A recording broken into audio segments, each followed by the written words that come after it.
It takes more than great deployment babysitting skills to be a great engineer. This is episode 164 of the Soft Skills Engineering Podcast. I'm your host, Dave Smith. I'm your host, Jamison Dance. Soft Skills Engineering is a weekly advice show for software developers about non-technical topics and babysitting the deployment. I'm trying to think of what...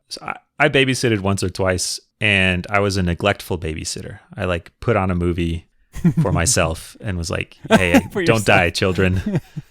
Did you lock them in a room first? No, I didn't, but I should have. And I'm trying to think of what that would translate to in deploy babysitting. Probably have my actual deployment babysitting strategy, which is browse some Twitter, check back every once in a while, see if the site's down. Yep. Oh, what do you know? It is. Huh. Huh. Well, it's 5 o'clock. Okay. I have our wonderful patrons here I would like to thank.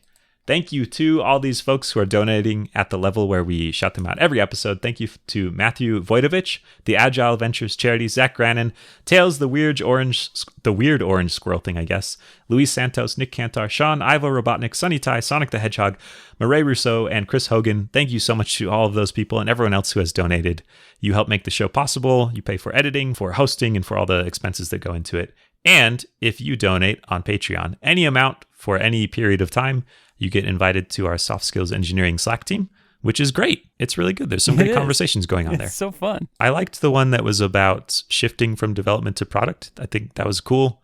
There's another one about mentoring people and finding out they're underpaid and how do you handle that delicate advocacy situation. So it's a great place to chat about these kind of things. Yeah, super good. All right. Do you want to read our first question, Dave? Sure thing. This comes from a listener named Anonymous. So I don't know if I should read this in a squeaky mouse voice. Maybe a Mickey Mouse voice. I want to hear you do the rest of the podcast in a Mickey Mouse voice. I want to hear you make your deep, good points. Well, I think you should talk to your manager. I actually do a pretty good Mickey, but you're not going to hear it today. Sorry. Okay. I'm unrehearsed. I am not to that level on Patreon yet. Okay.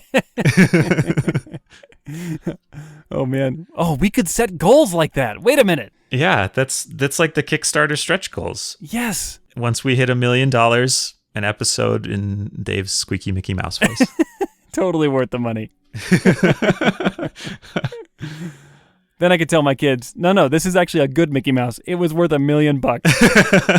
I'm a professional Mickey Mouse impersonator. Dad, you're terrible. I'm like, the money says otherwise, kids. Yeah. All right, on to the question from Anonymous. Hello. First of all, I love the show. Thank you so much for the amazing work. You're welcome, Anonymous. The question continues. I always think I'm going to be fired. I'm an extremely anxious person, so I feel the need for constant feedback and for someone to tell me everything is all right. Minor problems send me into absolute despair. How can I deal with such anxiety? I frequently ask my manager during one-on-ones if everything is all right and how I'm performing, and he almost always says things are going well. In our 6-month performance reviews, I get more detailed feedback on what I'm doing well and what I can improve. This makes me feel less anxious because I know exactly what my boss is thinking. Even if something has to be improved, at least I know it. Are there any indicators I can use to tell if I'm about to be fired or if my manager is happy with my work? I've told my manager about my anxiety and that I'd like constant feedback. That has helped, but I was hoping to get more detailed feedback. Preferably, this feedback would make me able to tell, in a scale from 0 to 100, how well I'm performing. Thank you very much. Boy, that's just the dream, isn't it? If you just know from 0 to 100, I feel like that's the dream of a lot of managers too, is they want a number that shows goodness of performance. Makes it so much easier to stack rank and then fire the people at the bottom. It does, yeah. Oh boy, we got a 29 here and a 28. Guess you're gone, 28. Sorry, 28. That's a very fuzzy, knowledge work is fuzzy and the output is fuzzy. Mm-hmm. So it's hard to assign numbers to it. People have been trying for a long time and it turns out all those numbers suck. Not only do they suck, but they usually are actively harmful. Yeah. Like in the 28 versus 29 case. Yeah. I think my first instinct was to say, it sounds like you need to get fired once to see what it takes. Yeah, because then you'll know. Yeah, it's like there's kind of a thing with riding motorcycles where there is some limit which you can ride to at which your traction will fail, your bike will slip out, and usually that will kill you if you're going fast enough for that to happen. Okay. So you stay pretty far away, but you don't know how far away you are necessarily because you haven't done it before. And once you do it, if you live, then you know. Okay, I can go that fast and turn that sharp without my tires slipping out. So I think you need to apply the same thing. You need to start taking Casual Friday to the extreme. I'll leave the rest of that to your imagination, I guess. What else could you do? There's an enormous list. Yeah, take basically any of our advice from previous episodes and try and apply it. That might get you fired. You'll find the point pretty quick. Yeah. I guess we didn't read this in the question, but that was one of the details, that this person has never been fired. And that was kind of tongue-in-cheek, but I think there might be something there that, like, if it's never happened, you don't know how close you are to that line. And if you have had a period of really, really bad performance or things that would cause you to get fired, I think it's probably easier to know after that, like, yeah, I'm pretty far away from that, so I might be safe. I really like that. But it's bad advice. Well, no, I mean... like most of it. Like, I like the idea of having had the experience of having been fired in the past, but I don't like the idea of going through it just to get calibrated. Yeah. And there's all kinds of other factors that are not necessarily your performance that can lead to someone getting fired. Oh, yeah, for sure. I think this question asker is mostly worried about the performance aspect. Like if the finance team showed up and said, all right, we're laying all of you off, I think it would be like, oh, well, okay. I mean, I think we all know that can happen anytime. There's basically no indicators. Why don't the engineers ever go to the finance team and say, hey, we're laying all of you off? We decided money isn't important and only code matters. And you haven't written any of it. Well, if you don't have a finance team, they can't lay you off. Yeah, it's true. And I think the next step is wild success. Of course.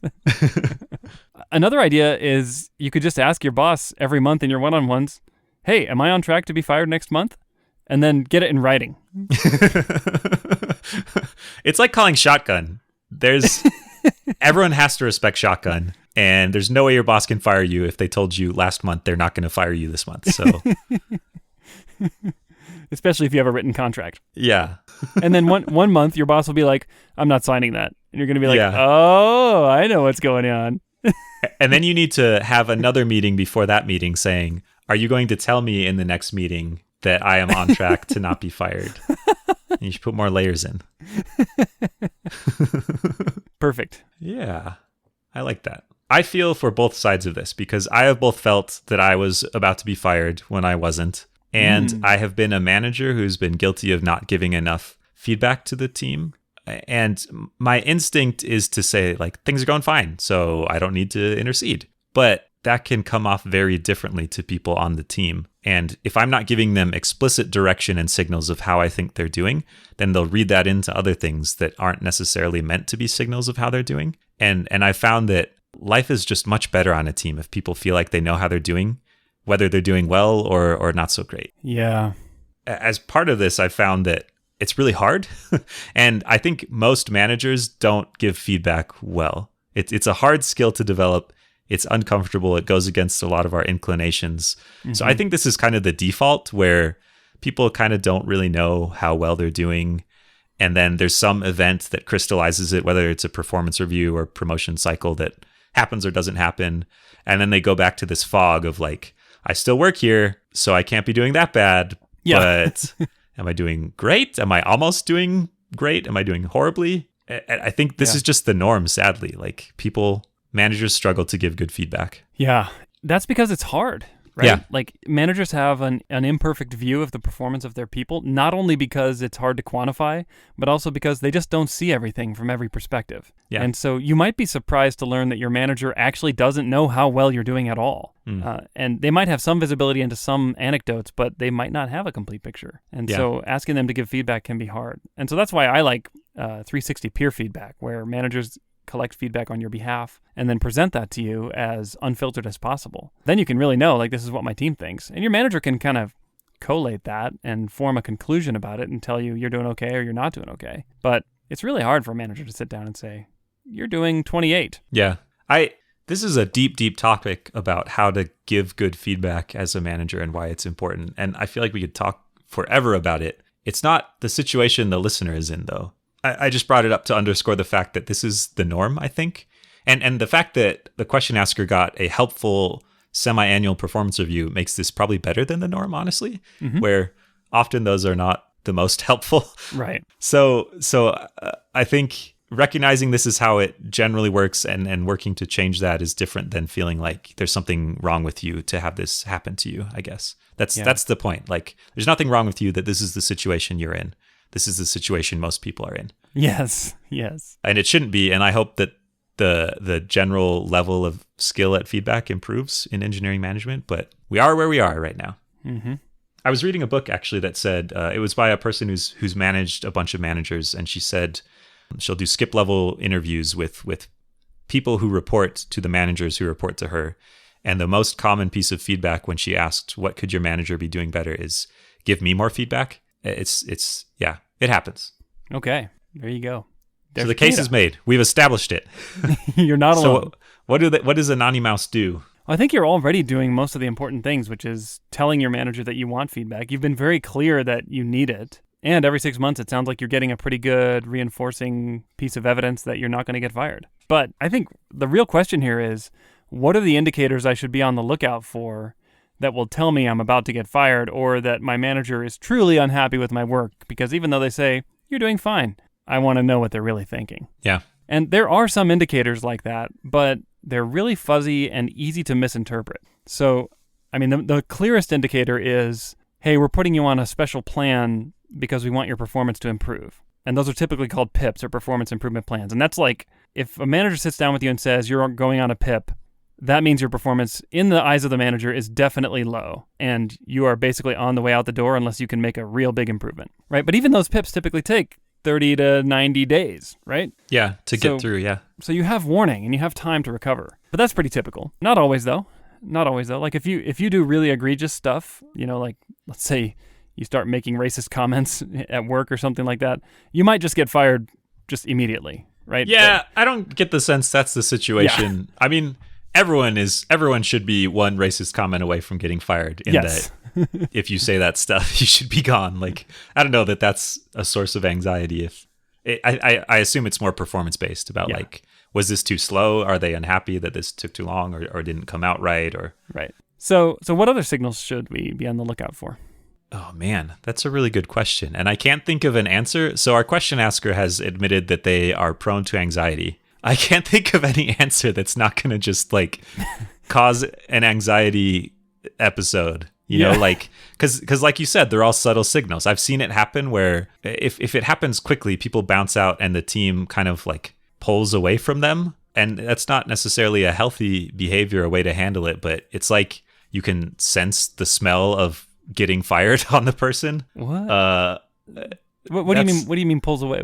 I didn't quite follow that. Like, so there's a case I'm thinking of. A new person joined. They passed the interview process. They joined the team, and immediately you could tell there were some issues. And people kind of tried to work through them and help this person or give feedback, and it didn't get better. And eventually, this happened relatively quickly, actually. But people kind of gave up, and we're like, okay, I'll just avoid this person because the work isn't great. It's hard to work with them. We'll just pull away. Maybe not even consciously, right? Like, not. It wasn't like no one sat by them at lunch or something. It was just like the team routed around them. I see. But again, this is like a pretty egregious thing, you know. Like, it was clear when they joined that there was a problem, and it happened pretty quickly. I think it was within a month that they were hired and then fired. Okay, so probably not the situation here. Yeah, I mean, how many firings have you witnessed? Not even just had to do, but like had to participate in or been around. Like, can you think of signals or signs that you could have seen from that person's perspective? You know, the firings that I've witnessed, again, it was a case where the managers didn't give the greatest feedback. And I think it came as a surprise to the person. Yeah, that's what, like, you'll never know. Good luck. Question answered. You know? The worst firing I saw was that case too, where it was someone who struggled for a long time.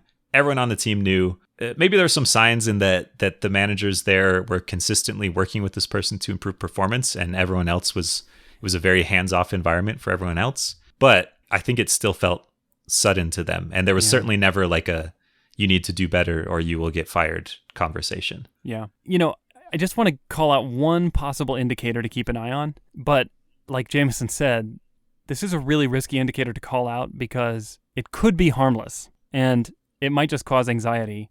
And then, you end up reading into these situations too much. But like, if you are seeing that you are consistently given less and less important tasks to do, and there's not an explanation, like, when I give an engineer an unimportant task, I will tell them like, hey, this may seem unimportant or insignificant in some reason or in some way, but it's important for these reasons, and I'm sorry to give it to you, but someone's got to do it, and this time it just fell to you, And so I try to kind of give almost a cop-out, or at least some kind of motivator when that happens. But if that's all you do, and the management's not giving any kind of explanation as to why, and you see your other teammates doing really cool stuff, and maybe you've even asked to work on some of that cool stuff, that could be an indicator that you don't have the trust of your leadership. Yeah, I like what you said about trust, where it's generally accompanied by a lack.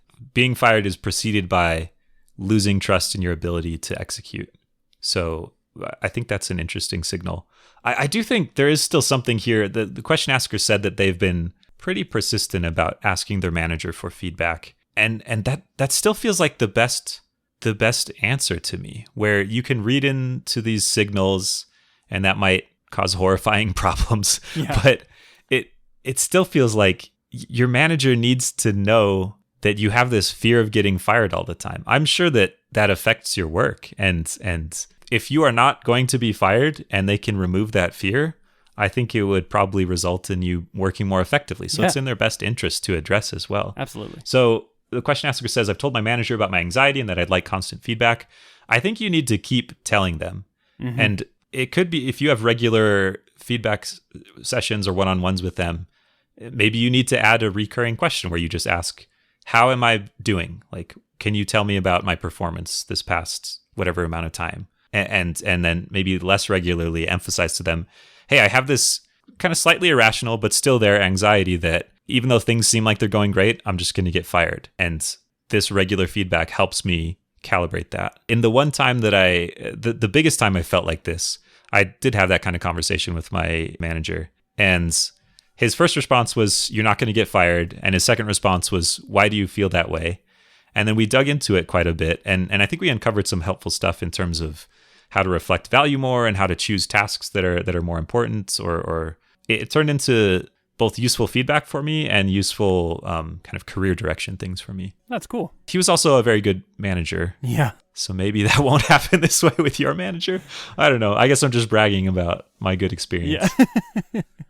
So, on the show we've mentioned before, I think this has come up before, this kind of thing with anxiety. And we should say we are not mental health professionals.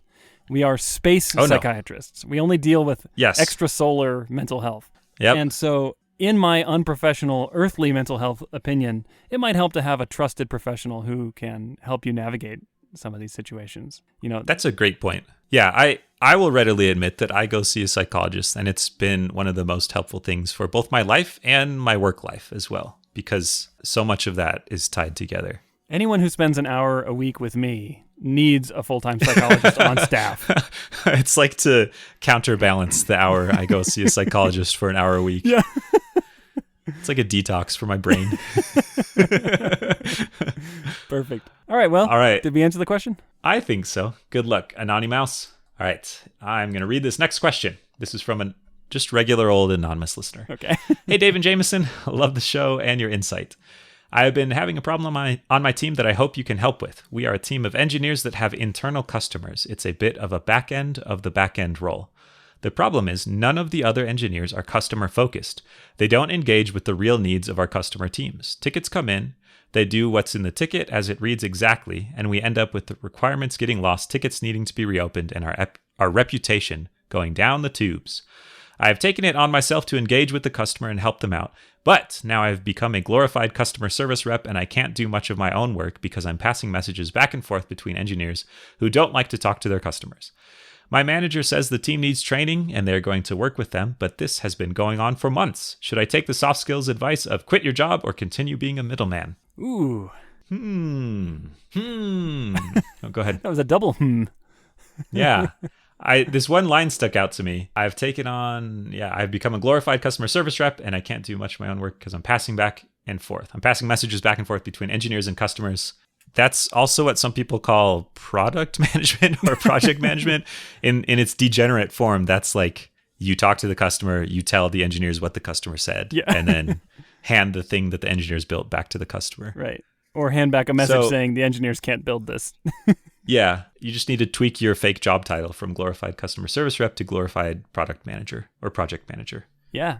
Or maybe like bad project manager. Underqualified program manager.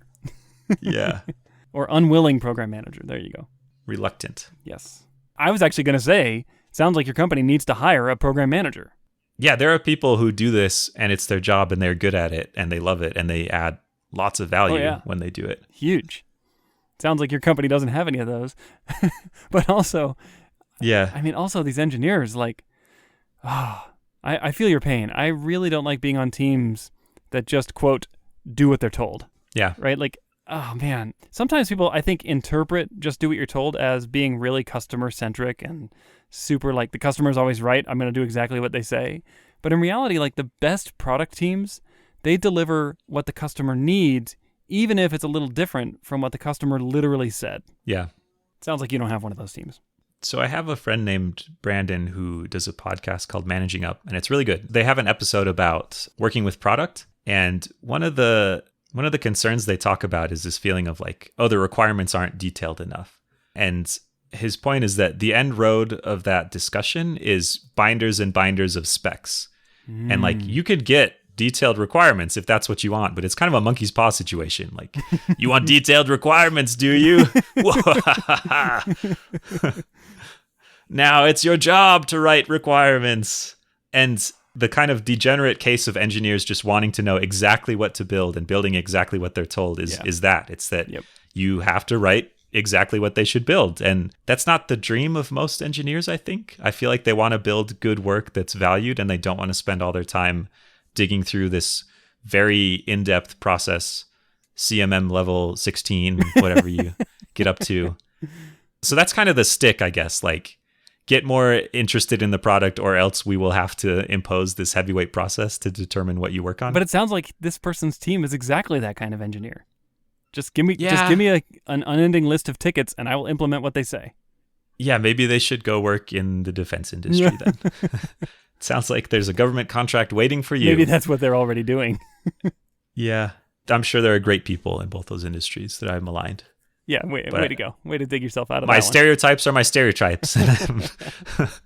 Can't pry away my defense industry stereotypes. In my experience, engineers or teams that feel like this have been hurt and are responding to past trauma, whether it's on the job or on previous jobs, where maybe they've tried to engage and been told, like, get your nose away, or they've been burned by crazy deadlines, and intense deadline pressure removes your ability to think about the work beyond just cranking it out. You can't take a step back and think, what does the customer want? If it's like, this needs to be delivered yesterday, and what are you talking about? You want to go meet with them and see what their needs are, and you don't have time for that. You have to get this code out. So I feel like there are certainly some engineers who prefer to work more this way, where you hand them things to do and they hand back code. But in my experience, teams of people like this have been told that they cannot contribute value in anything but cranking out the code. And that seems like a problem that you could help resolve by showing that the code they produce will have more context and meaning if it's tempered with this understanding of what the customer wants. Mm-hmm. And it's not just like your code will be better. It's like the project will go better. We will work faster. We will deliver more if we figure out what they want. So we deliver that instead of reading a ticket, writing what we think our interpretation of the ticket is, handing it back, finding out it's wrong, and then doing this back and forth. It's not just like you should want to do this for the craft, as I raise my hand theatrically, but literally to make your life better. You'll build the right thing and ship it better and more often. Yeah, and you might just be proud of your work. Yeah. So I think I just recommended an inspirational speech as the solution to this. Do you have any like podiums or like dramatic scenery, mountaintops you could take the team to? Oh yeah. The wind whipping at your back. You're going to need to be in great shape and have super long hair to pull this off. So take whatever time you need to prep for that. Okay. And maybe a megaphone? Yeah. Pose dramatically.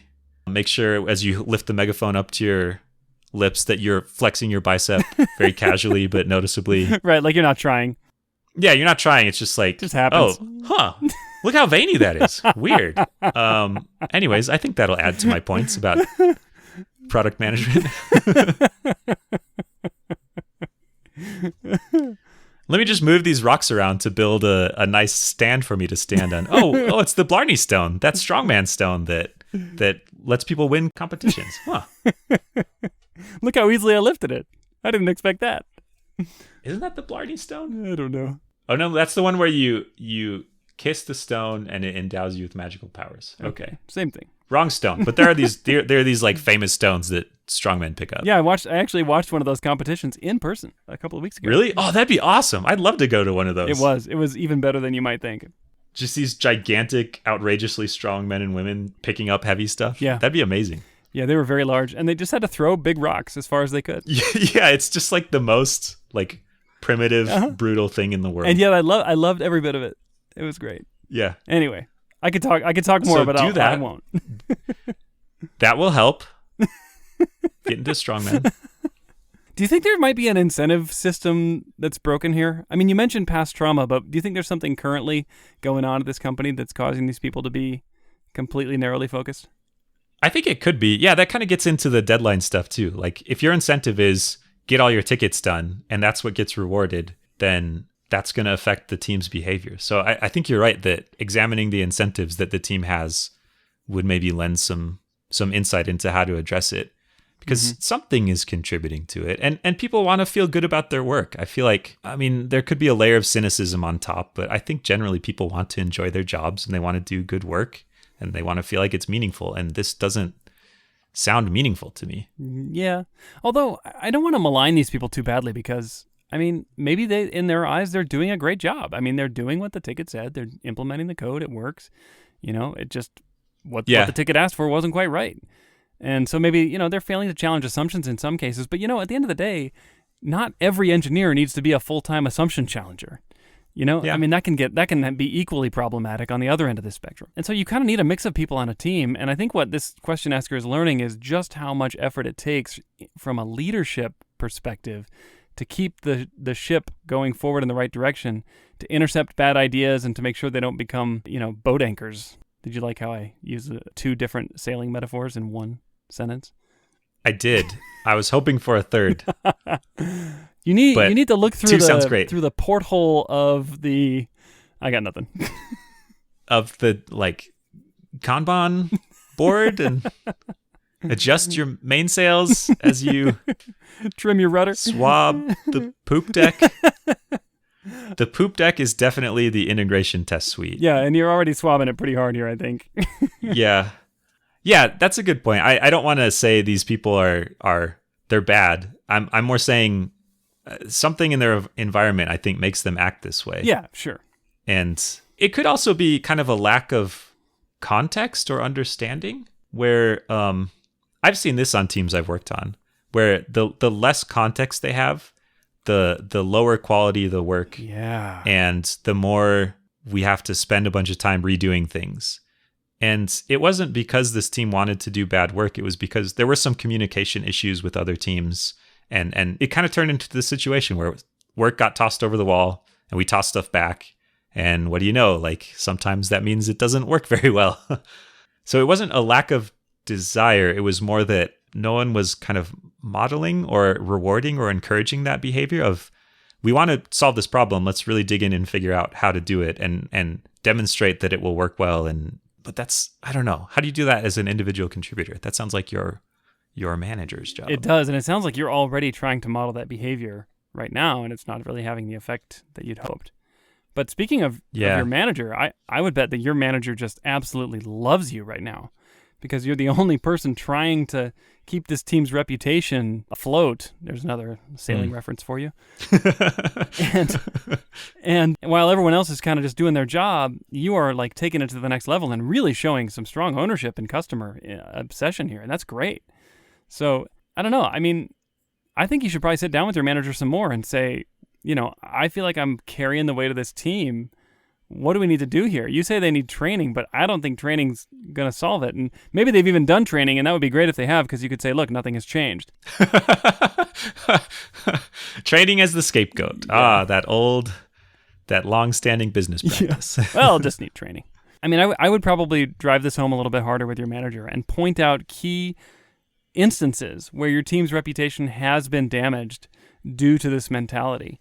And say, look, I'm trying to question assumptions. I'm trying to do the right thing for the team, but it's a bit of an uphill battle and I need your support. And it's possible your manager doesn't really know what to do, but they probably have a voice or a platform to do it from if you can give them some ideas. Yeah. I think there's a mix of inclinations towards this kind of work among developers, and some are much more pulled to the product side and some really are pulled to the technical side. And maybe you can identify, it's possible that there'll be several people who don't want anything to do with this, but maybe you can identify kind of natural allies or people you think would be interested in it and help mentor them on this a little bit or share the load a little bit. Because part of the gist of this question is, I'm a developer. Like, I don't want this to be my job full time. I can't produce any technical output while I'm doing all of this. Yeah. But if you can spread that work among the team a little bit and get some backup, I think that might spread through the rest of the team a little bit more. Love it. Well, have we answered the question? I think so. Good luck. Good luck, Anonymous. If people would like their own questions answered, what can they do? Go to softskills.audio and click Ask a Question, where you can fill out our form. Thank you so much to everyone who's asked. We really appreciate it. There's a lot of questions, and we just love every single one of them. Thank you so much. We'll catch you next week.